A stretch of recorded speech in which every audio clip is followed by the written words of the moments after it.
Hi guys, and welcome back to the Indulge Gadgets show. Today we've got another newly launched smartwatch review that comes with a round dial. This time it's the Boult Striker Smartwatch. We've been seeing a lot of round dial smartwatches being introduced in the market, from Noise to Firebolt to Pebble. Now even Boult has joined the trend and given us the Striker Smartwatch.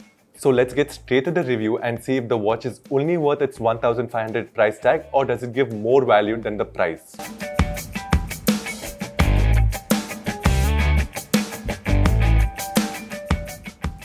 Starting off as usual with the unboxing, we get to see that the company has chosen to go with very minimal packaging here. We get to see one watch, one user manual, one QR warranty card and a charging cable. They could have gone with a QR user manual on the back of the warranty card as well, just to save papers if they were trying to be minimal.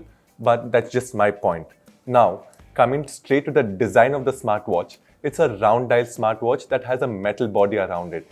On the right side, you are given a button that functions as a power button only. On the back, you can see that there's a charging point and the sensor is protected by a plastic back casing that has details of the watch inscribed. You can also see that they've given a speaker and a mic on the sides since this is a Bluetooth calling smartwatch. The straps on this watch are made of silicone and they have a bumpy finish to it, which makes it more grippy and comfortable. Now talking about the display, Boult has put up a 1.28-inch TFT display that gives us high definition. The colors are decent and bright here. On the round dial, you can see that there are bezels on the edges of the watch, and it does get a little thicker at the bottom, but this watch simply gives out a decent look, and keeping it simple is what I favor. I have got the black variant here with me, and you also get to see the blue as well as the cream color variants. At the back of the watch, you will get to see the sensors that will show us the heart rate, SpO2 and also blood pressure. But I would recommend that you not use this device for medical purposes even though it has these features. Please visit a doctor instead. Now coming to the UI of this watch, this is a pretty basic UI that I've come across, but the point is that this basic UI is smooth and I didn't notice any lag when using it. I was really happy. Yes, I would have preferred to see Boult have their own UI like how Noise has done theirs. Hopefully in the future we might, fingers crossed.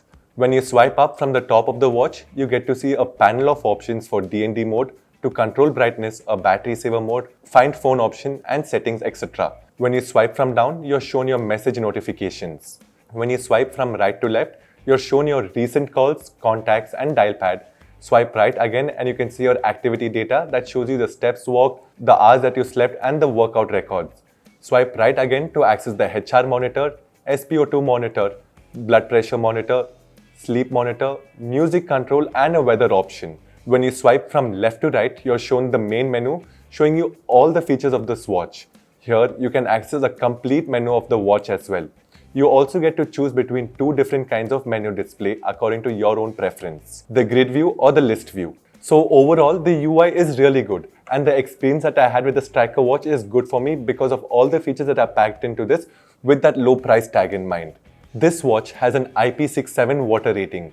This means that the watch can survive immersion up to 1 meter, that is 3.3 feet, for up to 30 minutes, which in my personal view is just barely okay. I mean, I've always preferred the IP68 and above, so that's just my opinion. One of the highlight features of this watch is the Bluetooth calling feature.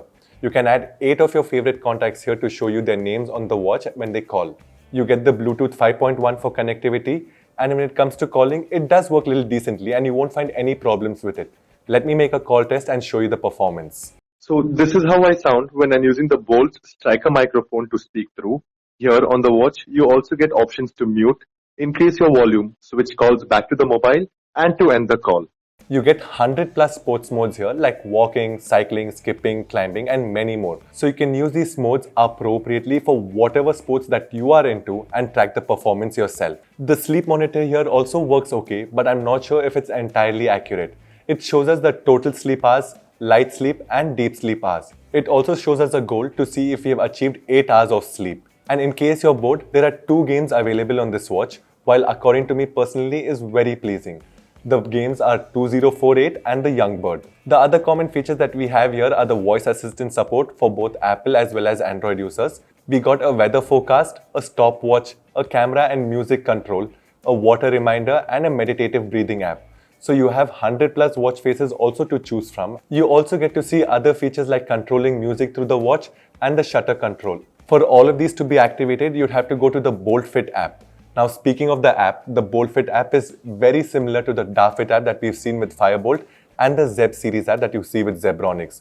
You can also set your notifications of other apps such as text messages, Instagram, Facebook, WhatsApp from your BoltFit app. Overall, the app is easy to navigate through and user-friendly. But it would have been really nice to see if these companies worked a little more on developing their own apps and modifying it a little different than the others rather than just changing the logo. So, coming to my final verdict, if you're looking to buy a smartwatch with many features, including a decent Bluetooth calling experience, while keeping a low budget in mind, then this watch is for you. The watch's smooth UI is what I always focus on when I'm trying to see if it's good or not, and the watch didn't disappoint me here. If I had to talk about the cons, I would say for me, it's just got to do with the app. I wish they had their own app and better watch dials to choose from. All the ones that I saw are so generic, but I would still expect some changes in the future where they can stand apart from other brands. So this is it for the review of the Striker watch, guys. And if you have any questions regarding this, please leave them down in the comment section below and I'll be sure to get back to you. Until then, take care and see you in the next video.